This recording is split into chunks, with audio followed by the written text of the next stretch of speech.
அம்மா ஏதோ சவுண்டு வருதுடா டே. ஏதோ சவுண்டு வந்துச்சுடா. அப்படியே ஆடு பார்த்து.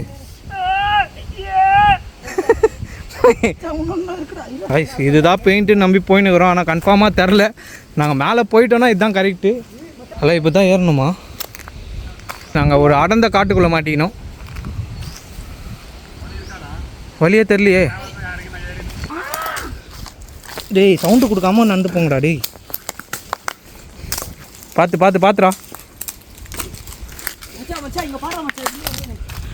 நீ எல்லாம் ஏறுவ, நாங்கள் ஏறணும்ல திருப்பி. நடு காட்டில் மாட்டின்னு ரூட்டு தெரியாமல் நின்றுக்கிறோம். அங்கே வழி இருக்கான்னு பார்க்க போகிறான்டா. வாடா தீபக் வாடா. திருப்பி போனாலும் உனக்கு வழி தெரியணுமே. இப்போ அங்கே வழி இருக்கா?